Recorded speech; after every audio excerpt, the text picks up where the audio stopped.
Hello, and very much welcome to our today's session on robotic test automation, our continuous testing approach for physical devices. My name is Andreas Golze, and I am Cognizant's head of the QE&A practice globally. And I'm very happy to give you today our view and our insights and share experiences of what we have done with robotic test automation so far and how we see this evolving in the years to come. Now, to get started, I'd like to set the scene, what is actually happening and why this is becoming so important. What has happened over the last, let's say 10 years is basically a paradigm shift. We moved from a world where we did design, build, ship, and use to a world where we do design, build, ship, use, and we have continuous updates. What does that mean? It means that a physical device like a phone has now a virtualized user interface. We replaced the physical keyboard with a virtualized keyboard, which means we can, with the change of that presentation layer, change the whole behavior, the whole look and feel of that device. Now, what has happened in a small scale, if you like, on mobile phones in the past is now happening at scale in the industry. A very prominent example would be S/4HANA from SAP, the move from SAP into the cloud, into either public cloud or private cloud.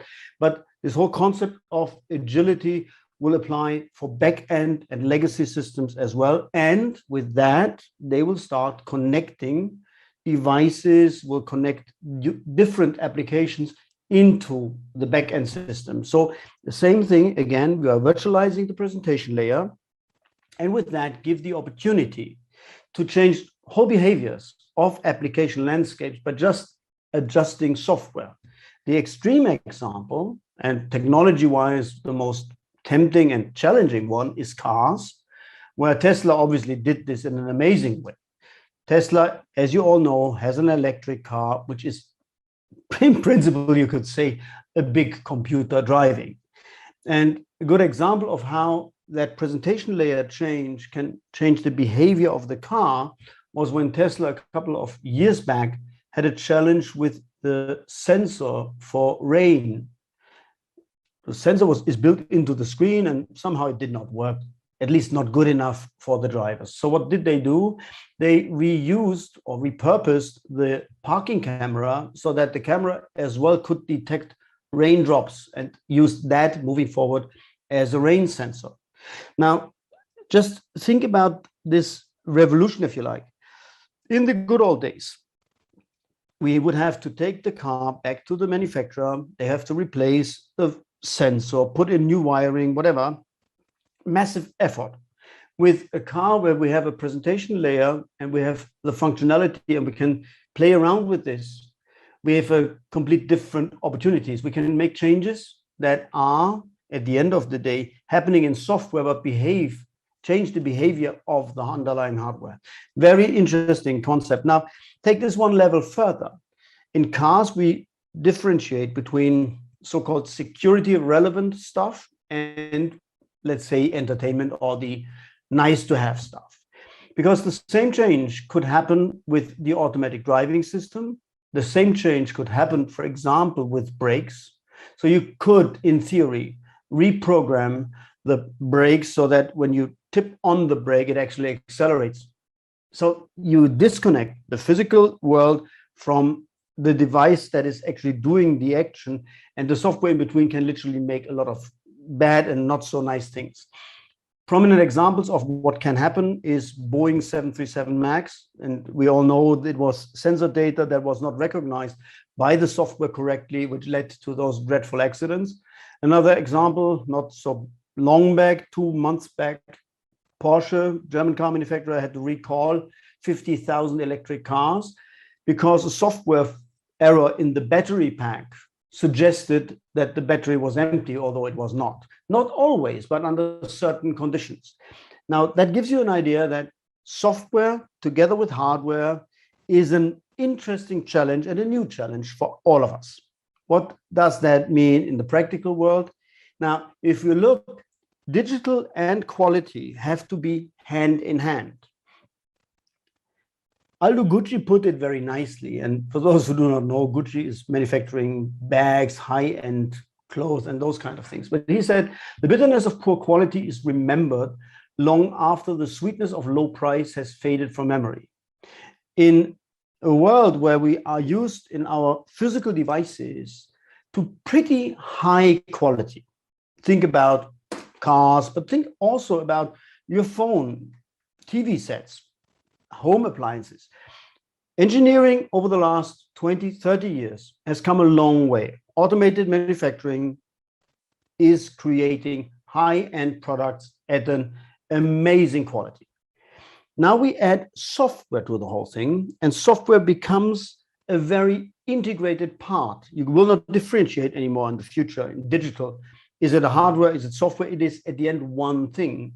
But the quality of the whole is determined by the quality of the piece that has the lowest quality. So if software is not matched with the quality level that hardware already has, we have a big problem. That is why quality assurance in digital times, especially in what we call IoT times, or when software and hardware come together, becomes so important and has a complete different connotation. Now it's not about finding defects. That still is there somehow. This is about making sure that an established quality level is sustained over a long period of time. Think about the car. You buy a car that will operate for a duration of 10, 15 years. In software terms, this is unbelievable times. Take your iPhone, you maybe keep it 3, 4 years, but then the hardware simply is not able to keep up with the changing software. That is not going to happen with high-end machinery. We will not replace high-end machinery every 2 or 3 years just because we have software updates. So question is, how do we get those things together? How do we ensure quality? And quality will be important for the brand. It will be important for the end user.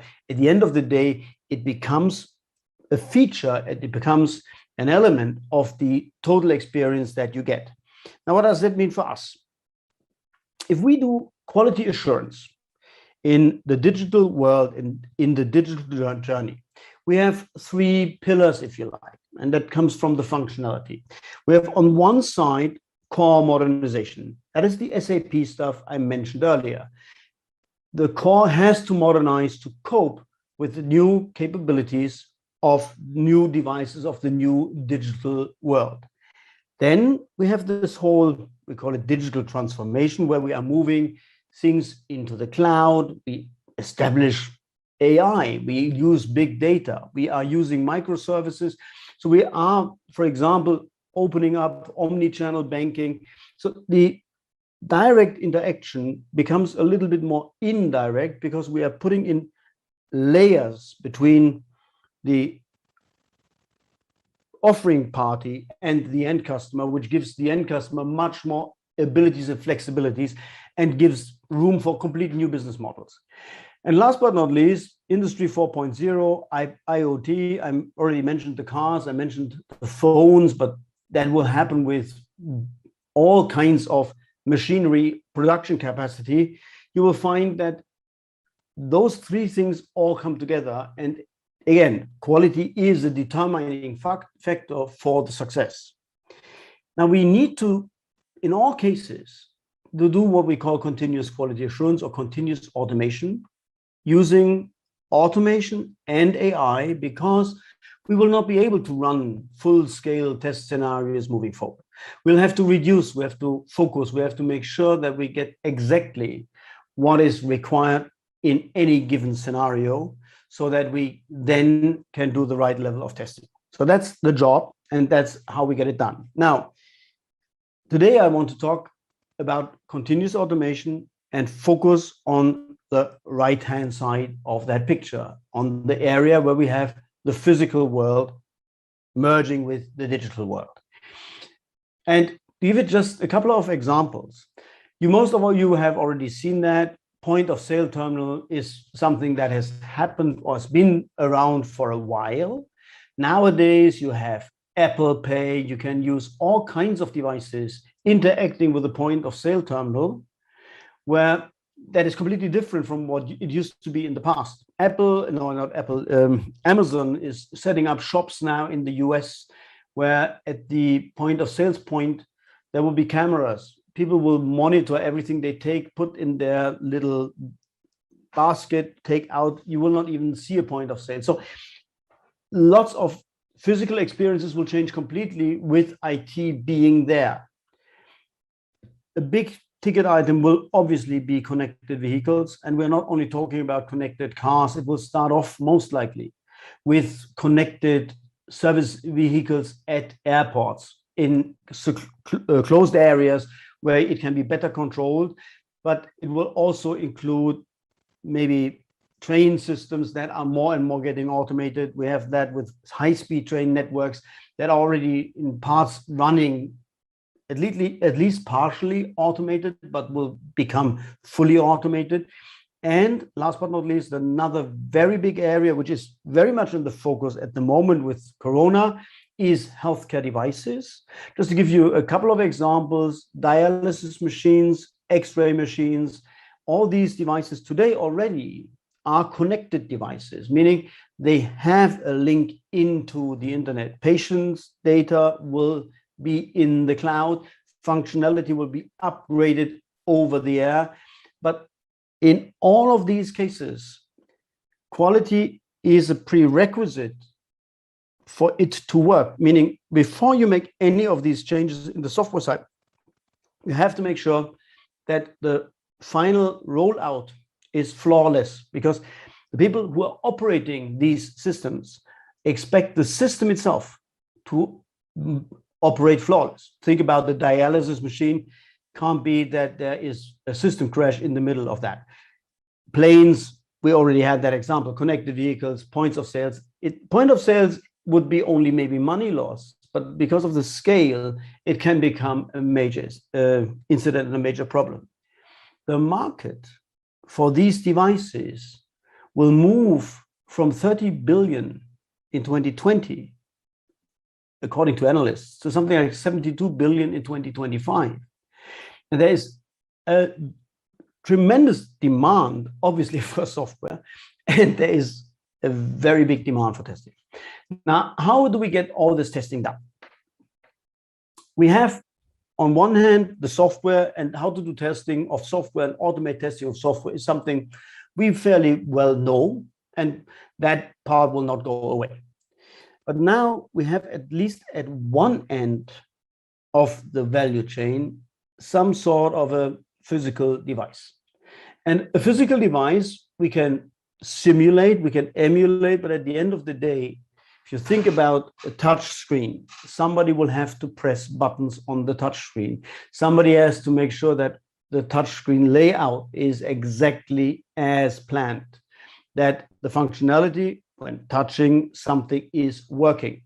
If you are looking at a point of sales, you will have close field recognition of the credit card, finding out what happens if the card is pulled away too early. So this whole question on resilience, is the system working if somebody is behaving strangely, wrongly, makes a mistake? What is the system reaction? Is the right reaction happening on the situation that is played? Now, many of those critical situations we can't even play with human beings because it's simply not doable. Humans are neither fast enough, nor can they do this at scale. If you want to test the point of sales, you need around 3,000 test cases.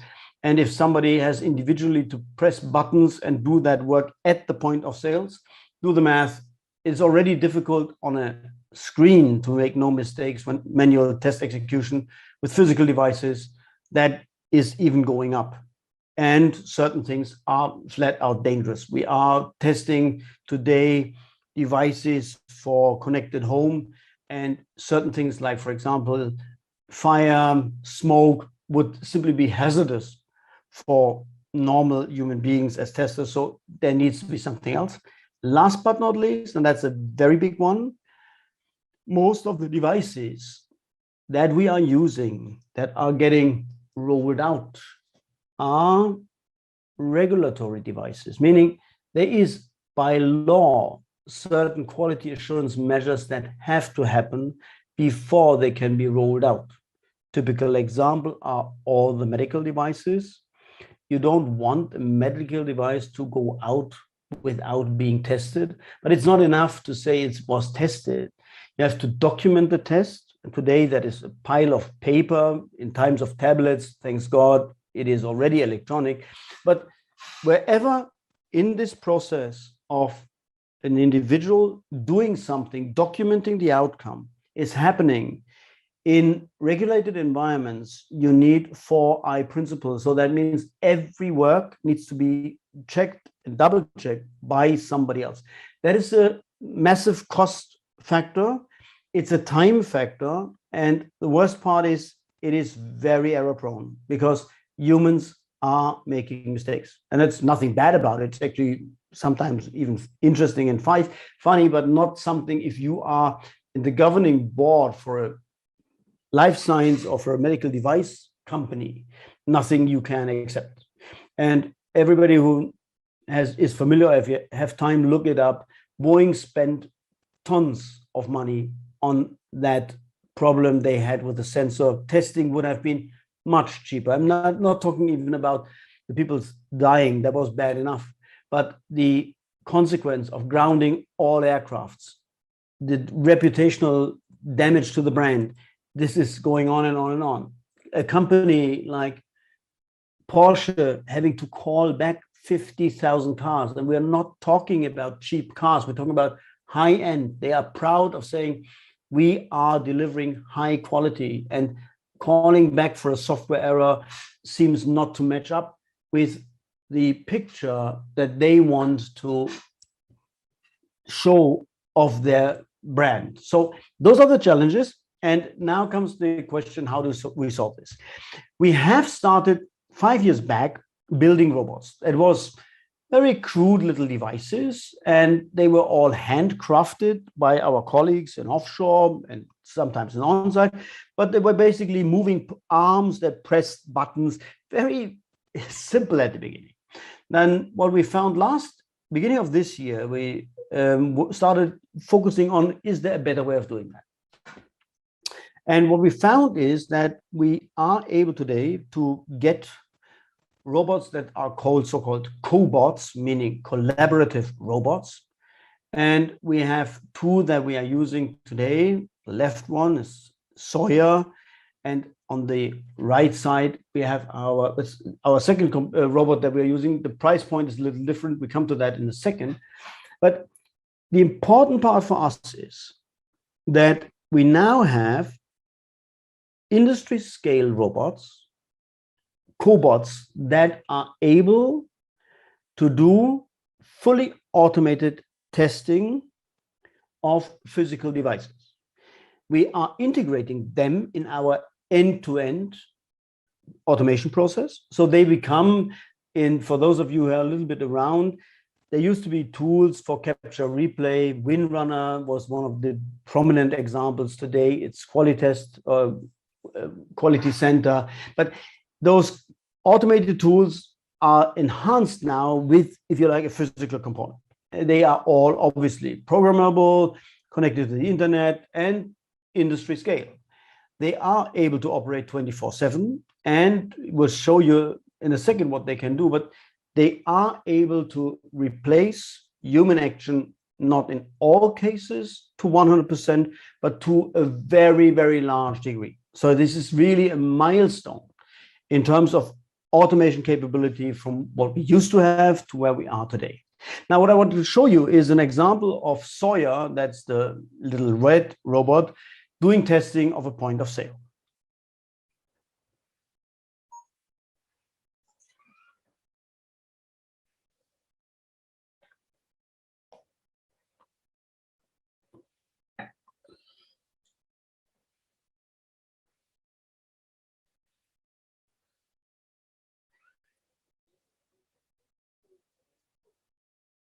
So after scanning, is now doing the payment with the credit card. And this is a real facility of one of our clients in the United Kingdom, where we are doing testing for them exactly for that. So He has now paid. Now he can read the screen. And we'll come to that in a second, but the robot has a couple of cameras that are monitoring everything it is doing. So we can use the results, we can do test documentation, and we can even correct the movements. So with smart programming, which we are doing, the robot is able to find the button. And that is a big, big step forward. Remember, when in test automation days, we were using the X and Y axis position of the mouse to move around the mouse. If we got it off a little bit, it did not hit the button and the whole automation went for a toss. So we came at some stage to the point that we could do object recognition, and we did actually object recognition for automation. Same here. The robot knows what to look for. He knows what is the content of the button on the screen. And if the button is within the predefined areas, then it will find the button and be able to press the button. So it can self-correct, if you like, if something is off. And that is a big, big advantage. Also very important, as I said, this whole session would be completely video documented. And with that, you have governance, what I mentioned earlier.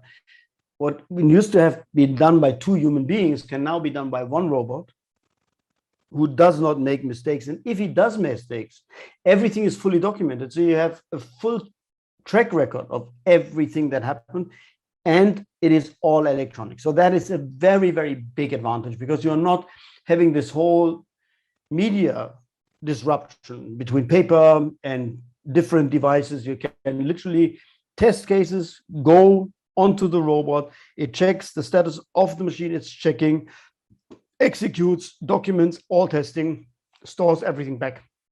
That is what you can do with this kind of setup. Now, there is another possibility, and I'd like to explain a little bit more how much more this means, and where physical world and the digital world are now coming together. We have a customer that is producing pharmaceuticals. So think about an assembly line where at the end they are producing pills or syrup or whatever. Every item, every charge that comes off the assembly line needs to be tested before it can be sold or shipped to the end customer. Obviously, it has to do that. Now, what they do today is they have lab workers in the lab who are basically going to the assembly bed. They get probes from ready product, take that product, do the testing, and at the end of the day, then decide whether or not the product is in line with the specification. If that's the case, it gets shipped. If it is not the case, obviously the whole charge gets rejected.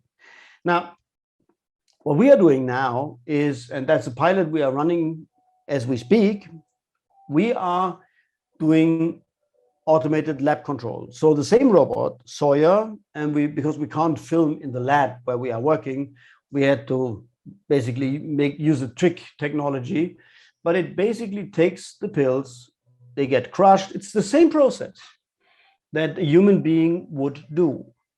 All the machineries and everything obviously need to be filled with the right ingredients by a human being. So in that sense, there is still human interaction required, but the test on its own is run by a robot. Now, think about a situation where you are running about 4 or 5 of these test places at the same time. You now can replace literally 10 people with 1 robot for the work, and have those people doing other things where robots can't do. This is a complete, simple, repeatable work. But important, something that needs to be documented. It has to be done accurately every time, the same time. And if something would be wrong, you need to be able to trace back, where did it go wrong? And again, video in this case is a big advantage, right? We are documenting every step. We have the whole set. So from the scanning of the initial product, the link to the product is there. We have a complete electronic traceable documentation of everything that is happening. And there is where the customer is absolutely amazed, because without this, they have to continue working with human beings. So there is this problem of human error. Also, robots, as you can imagine, can operate 24/7. And last but not least, as you know, there is this big challenge with qualified people. To a certain extent, robots can help bridging the gap where we do not find enough qualified people. So the qualified people can do stuff where you really need people, whereas we can do this base automation. It's a little bit like the times when in manufacturing, the first robots got introduced. This is where we are at this moment in time. Now you have seen two robots. You have seen the robot, the red one, it's called Sawyer. And then you have seen that little arm, that is the white one. That name has Eva. We have a third one. Its name is Dobot, which is something we used in the past, and that is a little less qualified. What is important, and that's now something what I would like to share with you because it's a technology thing. First of all, you can see from left to right, the sophistication goes down. Sawyer has 7 axes. Now, why is axis important? Think about your person, your arm, how many directions you can move your hand. And the robot with 7 axes can literally replace a human arm. 6 axes obviously already has a challenge, 4 axes even less. And if you then take it forward with payload, the Sawyer can have a payload of 4 kilos. It's pretty good if you're, for example, do point of sales testing, you have to fetch something to move something from A to B. It comes with a web user interface, with a user interface of the robot itself, and it is highly programmable and easy to train. So what you do normally is you move the arm with your arm around, and it will just record everything. After that, you parameterize that script, and then you can use that. Eva is a little less sophisticated, cheaper, of course, can do less things, but in certain setups, it is absolutely enough. For example, if you are testing a stationary device like a e-meter or any kind of screen that is operating any kind of machinery, then Eva would be enough because you do not need that many axes. You don't need so much movement and grabbing. It's very often pressing buttons, moving around, and maybe turning the switches. So that's the next lower level. And then Dobot is much easier. But the important part is that, and there is obviously, just to be very clear, there is a layer above this as well, which we so far have not needed. Those are robots that are even as qualified as being able to support a doctor in surgery. Those are really the precision of the movement and everything goes dramatically up. The artificial intelligence, the amount of software that comes with the robot is going up as well. But for our purposes, this is what we are using at the moment. And we have those robots available across the world. So we have them in our studios now to present them to our clients, but we have them also in India, for example, in our labs to be able to train our people how to use that. Because programming of those robots is like the good old days when we had to learn how to do scriptless programming of test automation. Same thing. You have to learn, you have to understand. There are smart ways of doing that and not so smart ways. And obviously we need to be sure that we get all those things done in a very good way. Also very important, the bots are not all of them, but Sawyer specifically and Eva as well can be triggered and completely operated from remote. And that's very, very important because we are, for example, for a client in the UK, operating the whole robotic test automation out of India. We only have 2 people on the ground for interference if something is going really wrong. But most of the work can be completely done from offshore. Also very important, that's specifically for Sawyer and Eva, the tools that they can use, the hand, if you like, is adjustable. So it's called gripper, like gripping with your hand. And we have abilities to build our own grippers. You do 3D printing, or we have partners who will custom build us those elements. And that's another very important thing for us, because that gives us the ability to use those robots in all kinds of setups. So we use really only 3 robots to do everything we want to do, because so far it has proven that this is absolutely enough. We customize and organize it for every client so that it is working. And again, programming is one of the big items and one of the big aspects there. And that is what now we feel is going to happen more and more, because the demand for testing of physical devices will go up exponentially. We will neither have the people, nor will we get the same results that we get with robots. We expect that, especially in manufacturing, and we can, whenever we have discussions, you see that directly happening, especially in countries like Japan, in Asia, and in the Nordic countries. There's a huge openness for this kind of working, simply because they understand the advantages and the acceleration of the whole process. Now, how does this look end to end? Obviously, a robot alone does not help us, right? As I mentioned earlier, first of all, we have to start building something. And while the build is happening, we are preparing for the test automation. There's nothing's changing. So our Scrum teams with testing people are preparing for robotic automation at the end. Now, robotic automation at the end is always end-to-end integration testing, but we need to have an environment and a setup that enables us to automate end-to-end. So data needs to be virtualized as always. We will not get the complete physical environment. We get a point of sales, we get the robot, everything else needs to be virtualized. We need to be smart. The fact that we can execute test cases with robots in an automated fashion does not mean we always have to execute everything. So AI-enabled smart test case selection, big ticket item. We will use, and we are using, bots that are software bots for impact analysis and defect prediction, so that we are starting testing in areas which have a higher likelihood of failure, so that we are able to get the test case execution reduced to the bare minimum. Also important, and just keep that in mind, if you are having, let's say, 10 points of sales that have to be tested in parallel at the same time, the organizational work that needs to be done, it's project management, if you like, but there are no people, right? So you have to basically make sure, like parallel test execution, that those tests are done in a meaningful and an organized way.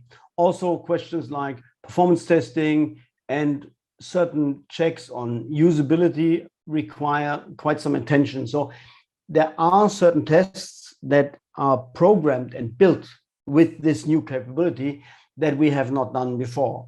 Example, I mentioned that earlier. If you saw the robot move the card, the credit card, over the card reader. Now, from a resilience perspective, what you want to find out is what happens if somebody pulls the card before the transaction is completed. What happens if the card is not close enough, or the card is hovering up and down? All those things are now questions that we have to ask. What are the parameters? What are the swim lanes? What are the things we are looking for?